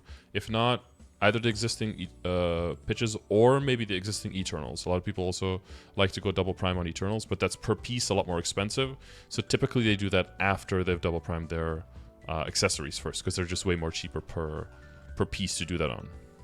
Wait, so it's cheap? Sorry, it's cheaper to double prime accessories rather than WSC. Is that what you're saying? So per money spent and how much you get back from it, technically WSE is more efficient, but the amount of money you need, it's like investing in real estate is more efficient than but the input is way higher, right?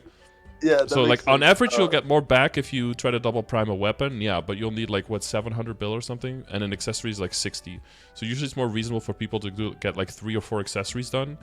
But if you're thinking like, should I do 6 or 7 accessories, or should I do my emblem, then the emblem is more. And you'll see that when you see some people with like crazy combat power, that's usually, and then you check their equips, it's usually because of like a double prime weapon and emblem lying around. And if they have all 3 double prime and all full attack, that's like when you see people's combat power like shoot up like an instant. Okay, that makes sense. Yeah. So since you don't have 3-line yet on the emblem, that is something you can consider, is to just only bright cube that. Because right now you're not switching. You could consider that, because then you just increase your chances of hitting double prime. And there's still a good chance that you see the 3-line anyway, because there's not a lot of other stuff for you to spend money on, right? There's not like a whole bunch of 21s that you have left, or... right? Yeah, I mean, like, I guess like the things I could spend money on are the hat, the belt, the emblem. Yeah, and I guess like after that, I imagine is double priming my WSC ring. I'm not sure if I'm missing something.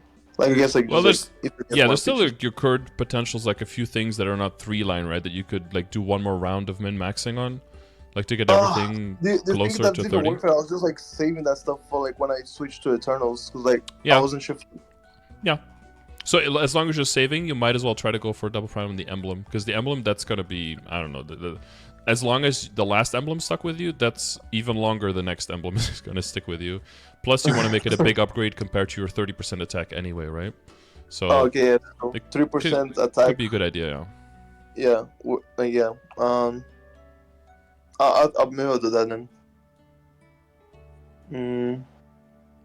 Cool. Yeah. Thanks a lot for all the help, Scardor. I don't Mm-hmm. know if I don't know if I took too much time or if we still have time. I'm not sure. If you have like Uh, a few more small questions, we can do that if you need. Let me see.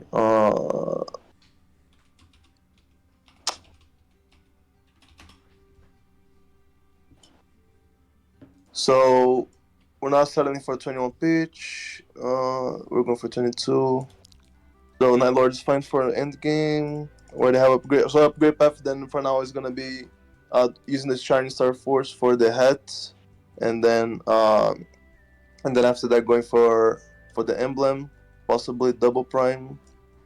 Let me see. When do you think I should go for Extreme Lotus?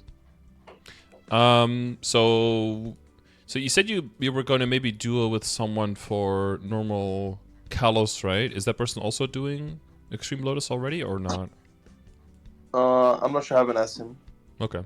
I would usually go like level wise to try be at least like 283. That's Okay. like the very lowest. I would just give it a try because you still have a lot of damage lost from level difference right now. You look at the Scouter; it's not looking too good, but a lot of that is because once you go above normal Kalos, all of those have higher levels. So that's why those percentages are also artificially a little bit, or artificially, they're a little bit deflated, right? And the numbers Yeah. below that are a little bit inflated because of level difference. So I would say Yeah. at least 283, but preferably 284 or 285 before you start doing it. That'll just take a lot of pressure off of your kit. And again, with those extra few levels, it's just a few levels, quote unquote, but it's a lot of time of grinding, so it's a lot of fragments, so it can help your Hexa pick up quite a lot as well. And I think if you just keep going at the pace that you're going and you make those upgrades that we talked about, I think you should very easily get to like 60 to 65% of Extreme Lotus, which means if you duo and the other person has a little bit of synergy, I think then you should be able to definitely give it a good try. Okay. So as long as the Scouter is like over 50%, then technically you could do it, depending on how much synergy you have with another member. But I would say for like, you know, a reasonable first clear, probably is closer to 60 to 65%. Because Extreme Lotus is, especially P3, gets pretty hectic for your burst and everything, and with your survivability, and even with Last Resort, you know, and you still pretty much have to iframe everything to be able to burst, because you could bind the boss all you want, but the map just keeps killing you while you're doing it, so you still have to iframe even during a bound boss and everything. Oh yeah, So for Lotus the DPM classes are better, right? Because like I feel like after they changed Lotus, like I feel like it's like non-stop moving. Like I barely have time to like stop and attack the guy. yeah, you end Uh, up usually fighting it on the top left, sometimes a little bit maybe on the bottom right if you're dodging, but you basically fight the whole boss fight on the top left because that's like the safe spot, plus the knockups don't push you into the beams.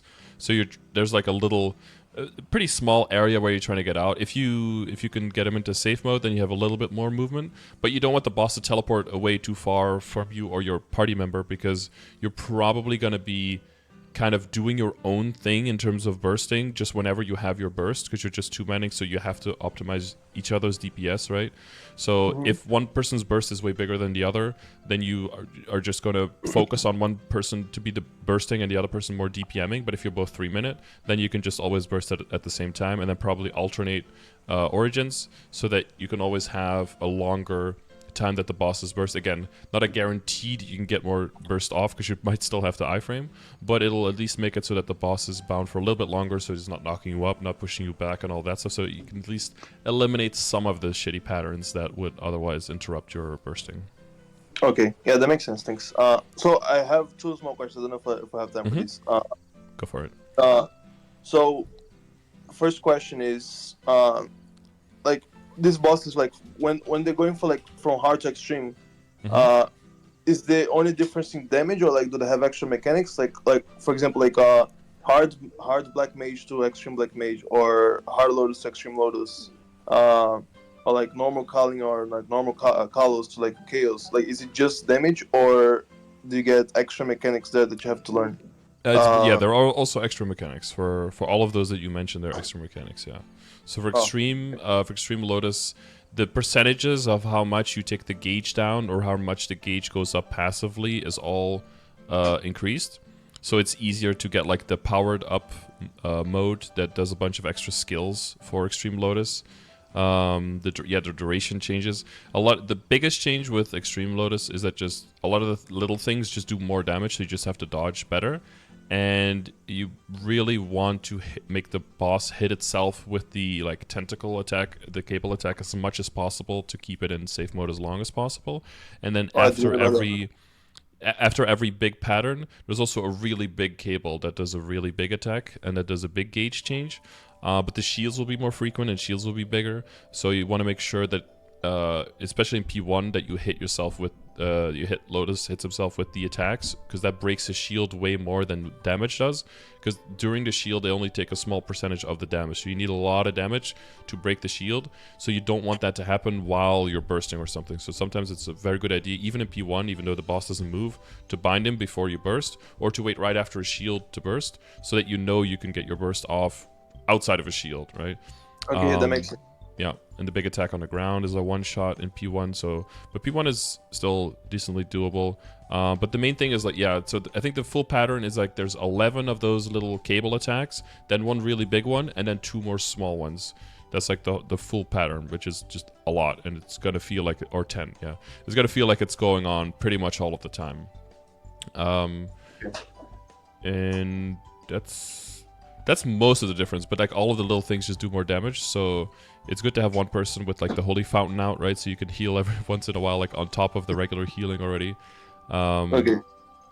Yeah, the big one is not a one shot, the big cable, but I think it's like a 95 to 99% damage hit, so you could technically tank it, but you don't want to get hit by that at all. Like, it does a lot of damage, but it has a pretty narrow hitbox, so like ducking underneath it or just jumping over it is pretty safe, but you want to be careful not to get then pushed around by, there's going to be a lot of combo things happening. It's usually not one thing that kills you, but it's like death by a million cuts in P3 specifically. Yeah. So yeah, it's all about like jump attacking, making sure that those little cables don't hit you, but all hit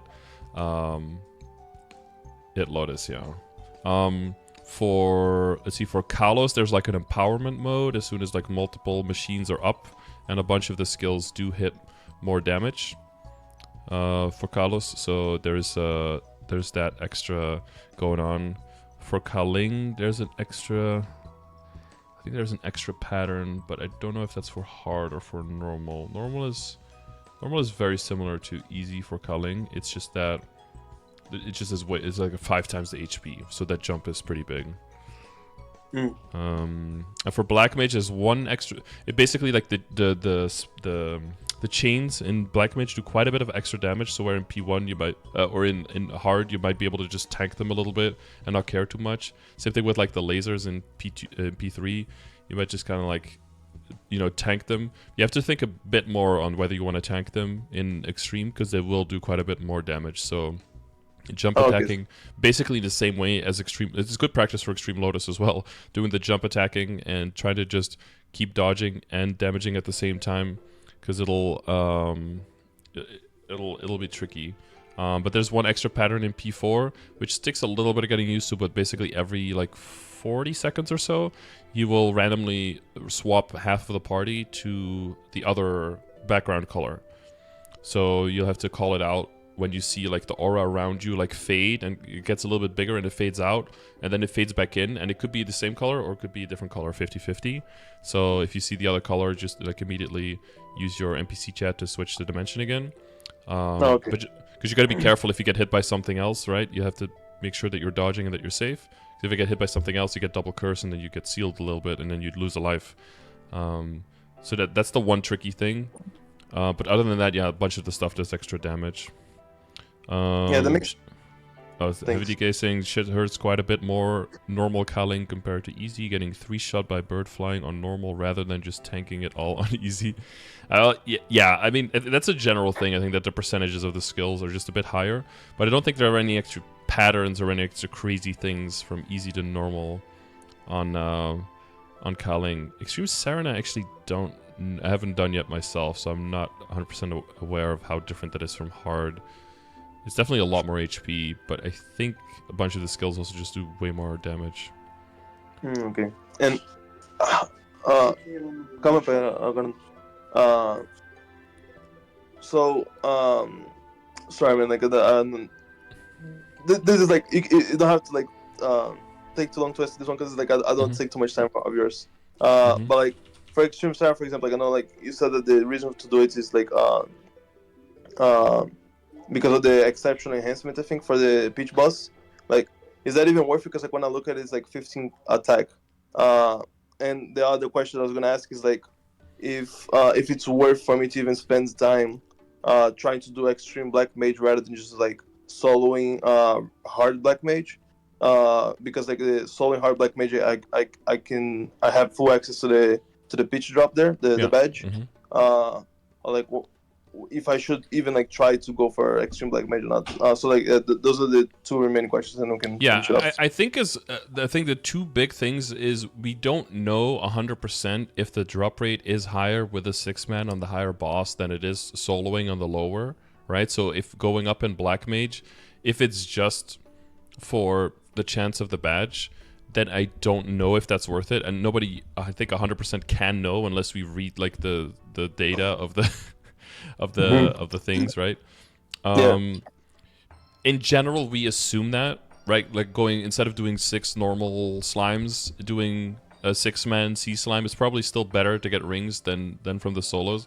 We kind of like assume that, but I guess that's not 100%. And it's the same thing with Saren, but I think what you probably want to look at, whether you want to switch over or not, is like the enhancements are definitely like not your thing, and if you have the drop already, especially on Saren, if you already have the badge, what you think I want to look more at is if you have more value in terms of doing an exchange carry. Like if your hero can get strong enough to blue dot and hard Saren, you carry someone's character, they have an emblem on their main, they carry your hero, and then you both can get prio on the emblem, right? That way you can exchange the value and leverage that to make sure that your hero can maybe get an emblem faster as well. Same thing with Black Mage. You know, if you can carry 4 or 5 people, and then you can get your 5 people in a run from theirs to get 5 of your characters liberated, then that takes a lot of weight off of needing to fund your characters, and that makes you more money than the money, you know, the value that your character would gain for maybe a slightly higher chance of a badge and a minuscule chance of an enhancement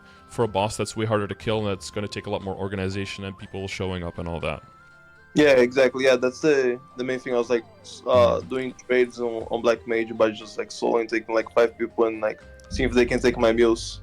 But I wasn't sure if like Extreme Black Mage has like I don't remember exactly what else it gives besides the exception enhancements.